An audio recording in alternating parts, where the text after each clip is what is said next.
अगले कुछ ही घंटों में तय हो जाएगा कि ईरान का मुकद्दर क्या होने वाला है। इससे भी ज्यादा आने वाले वक्त में यह भी तय हो जाएगा कि ईरानी supreme leader Sayyid Ali Hosseini Khamenei, जिन्हें अली खामेनेई के नाम से भी जाना जाता है, उनकी तकदीर का क्या होगा, क्योंकि वो उस सुपर पावर अमेरिका से डील कर रहे हैं जिसका तानाशाहों को मारने का इतिहास रहा है।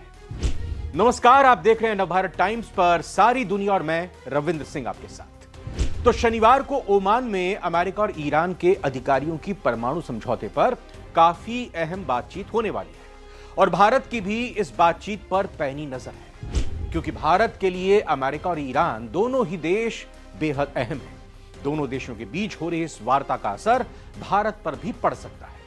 वैसे ट्रंप ने पहले ही धमकी दी हुई है कि अगर ईरान परमाणु समझौते के लिए तैयार नहीं होता तो अमेरिका उसकी परमाणु सुविधाओं पर हमला कर देगा और यह दिन ईरान के लिए सबसे बुरा दिन साबित होगा। अमेरिका ने अपने 2 एयरक्राफ्ट कैरियर यानी पानी के जहाज या कहें कि युद्धपोत तैयार किए हुए हैं, तैनात कर दिए, जिन पर 90 फाइटर जेट्स, हेलीकॉप्टर्स और मिसाइलें तैनात हैं। यह सारा साजो सामान अमेरिका पहले ईरान को घेरने के लिए भेज चुका है। इसके अलावा हिंद महासागर में डिएगो गार्सिया द्वीप पर परमाणु बम गिराने वाली B-2 बॉम्बर्स भी पहले से ही तैनात किए हुए हैं। लेकिन ओमान में बातचीत शुरू होने से पहले ही इजराइल के प्रधानमंत्री बेंजामिन नेतन्याहू एक बिल्कुल अलग तरह से बातचीत करते नजर आ रहे हैं। वो तेहरान के लिए लीबिया की शैली की निरस्तीकरण की योजना पर जोर दे रहे हैं। अब इसमें सवाल उठ रहे हैं कि बेंजामिन नेतन्याहू एक ऐसी रणनीति की वकालत क्यों कर रहे हैं जिससे आखिरकार लीबिया में मोहम्मद गद्दाफी के खौफनाक क्रूर तानाशाह शासन का अंत हो गया था। क्या डोनाल्ड ट्रंप भी नेतन्याहू के इस कट्टरपंथी दृष्टिकोण का समर्थन कर रहे हैं? और सबसे महत्वपूर्ण बात यह कि अगर ट्रंप नेतन्याहू के बताए रास्ते पर कदम बढ़ाते हैं तो फिर मिडिल ईस्ट के भविष्य का क्या होगा और ईरान का होगा क्या? तो ओमान में शांति स्थापित की जाएगी समझौते के जरिए या फिर ईरान की तबाही की इबारत लिखी जाएगी? इतिहास गवाह है कि अमेरिका तानाशाह विरोधी नीति की आड़ में कई शक्तिशाली नेताओं की न सिर्फ सत्ता पलट कर चुका है बल्कि उन्हें मौत के घाट भी उतार चुका है। चाहे इराक के ताकतवर सद्दाम हुसैन हो, लीबिया के गद्दाफी हो या फिर अफगानिस्तान में तालिबानी हुकूमत, जब भी अमेरिका के हितों पर आंच आई उसने तमाम नीतियों को एक किनारे रखते हुए विनाशक हमले किए, हुकूमतों को ध्वस्त करके ही दम लिया। लिहाजा अब जब अमेरिका और ईरान के बीच तनाव चरम पर है और ओमान में वार्ता होने वाली है तो सवाल उठ रहे हैं कि क्या अगर ये बैठक बेनतीजा रहती है तो क्या ईरानी सुप्रीम लीडर खामेनेई का भी गद्दाफी और सद्दाम हुसैन जैसा हश्र होगा? वैसे ईरान की एक बड़ी आबादी भी सुप्रीम लीडर के खिलाफ है। देश की बदतर आर्थिक स्थिति ने जनता को इस्लामिक शासन के खिलाफ एकजुट किया हुआ है। कुर्द लड़की महसा अमीनी की हत्या के बाद ईरान में हुए प्रदर्शन से अमेरिका को इस बात के संकेत भी पहले ही मिल चुके हैं। ईरान और अमेरिका के बीच 2015 में JCPO यानी joint comprehensive plan of action समझौता हुआ था। ट्रंप ने ही 2018 में अपने पहले कार्यकाल में रद्द कर दिया था इसको। उसके बाद से दोनों देशों में किसी भी तरह से कोई ज्यादा बातचीत नहीं हुई। कभी ठंडा तो कभी खतरनाक तनाव दोनों देशों के बीच बना रहा। बाइडेन जब राष्ट्रपति थे उनके प्रशासन की तमाम कोशिशों के बावजूद वार्ता ठप ही पड़ी रही। लेकिन ट्रंप 2.0 में अमेरिका आर पार के मूड में दिखाई दे रहा है। ट्रंप ने साफ कर दिया है कि वार्ता के नाकाम होने का अंजाम क्या हो सकता है। वहीं दूसरी तरफ ईरान भी खामोश नहीं हुआ और वो भी अपनी तैयारी में जुटा हुआ है और ईरान ने पहले ही 60% तक यूरेनियम समृद्ध करना, इकट्ठा करना शुरू कर दिया है और ये संकेत देता है कि परमाणु हथियार निर्माण की दिशा में ईरान आगे बढ़ रहा है। हाँ, सबसे खतरनाक बात यह कि ट्रंप और बेंजामिन नेतन्याहू इन दोनों की जोड़ी बेहद खतरनाक है।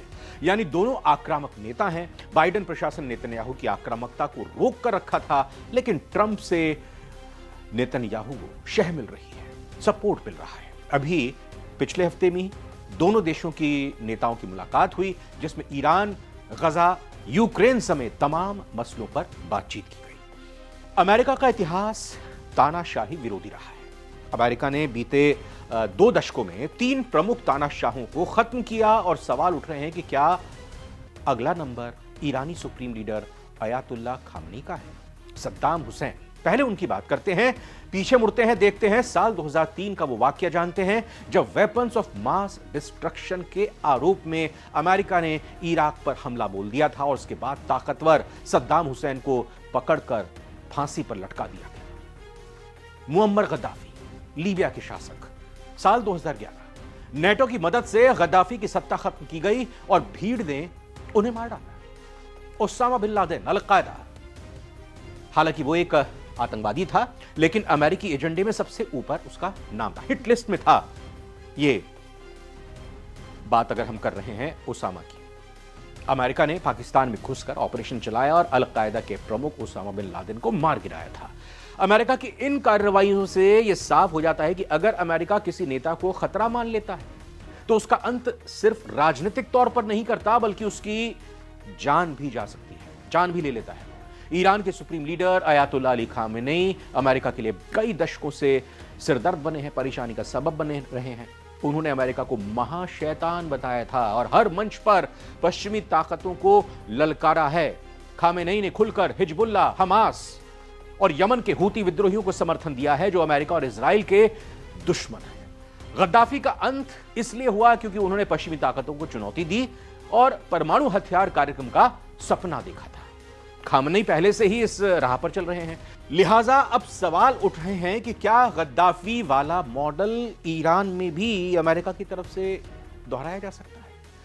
आखिरकार बीते कई दिनों से अमेरिका और ईरान के बीच छिड़ी जुबानी जंग के बीच अब दोनों देश बातचीत करने को तैयार हुए हैं। 12 अप्रैल को जब हम ये वीडियो रिकॉर्ड कर रहे हैं, उस दौरान यह खबर है कि ओमान में अमेरिका और ईरान के प्रतिनिधिमंडल की वार्ता होने जा रही है। ईरान के विदेश मंत्री अब्बास अरागची ने कहा कि ओमान में अमेरिकी प्रतिनिधिमंडल से अप्रत्यक्ष इनडायरेक्ट वार्ता होगी। अमेरिका के राष्ट्रपति डोनाल्ड ट्रंप ईरान के साथ परमाणु समझौते को लेकर प्रत्यक्ष वार्ता को यानी डायरेक्ट बातचीत की घोषणा कर चुके हैं। अब इसका मतलब यह हुआ कि फिलहाल तो यह साफ नहीं है कि दोनों देशों के प्रतिनिधि सीधे मिलेंगे या ओमान में मध्यस्थता से कोई बात होगी।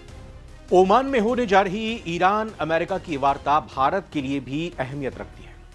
इसकी वजह है कि भारत के दोनों देशों के साथ कूटनीतिक संबंध हैं और बेहतर होगा कि ईरान और अमेरिका के बीच वार्ता के सकारात्मक नतीजे निकले, नहीं तो भारत को कूटनीतिक कठिनाइयों का सामना करना पड़ सकता है। इस कूटनीतिक कठिनाइयों को हम ऐसे समझ सकते हैं कि भारत की जो नीति है वो अभी फिलहाल ऐसी है कि झगड़ने वाले दोनों पक्षों से बातचीत का विकल्प बना रहे। भारत न्यूट्रल रहना चाहता है, गुटनिरपेक्ष रहना चाहता है, लेकिन जैसे रूस के राष्ट्रपति व्लादिमीर पुतिन ने ट्रंप को साफ कह दिया है कि ईरान पर अगर कोई हमला होता है तो रूस उसमें ईरान की मदद करेगा, तो ऐसे में भारत को किसी एक पक्ष को चुनने में दिक्कत आ सकती है। इसीलिए अमेरिका और ईरान के बीच बात बन जाए, यह भारत के लिए अच्छा होगा, क्योंकि भारत कभी ईरान के तेल का बड़ा खरीदार था। अब भारत जो तेल सऊदी अरब, संयुक्त अरब अमीरात यानी यूएई और इराक से खरीद रहा है वो ज्यादा महंगा पड़ रहा है।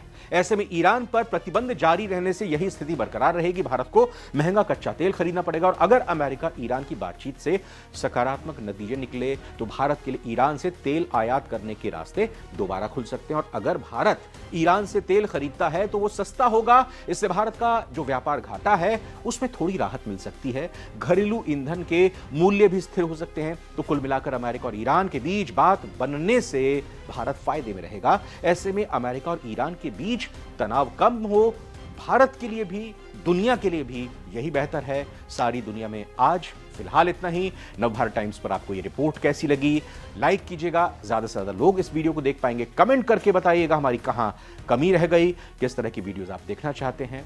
फिलहाल रविंद्र सिंह को इजाजत दीजिए। कैमरे के पीछे मेरे साथी रोहित अत्री के सहयोग के लिए बहुत बहुत शुक्रिया।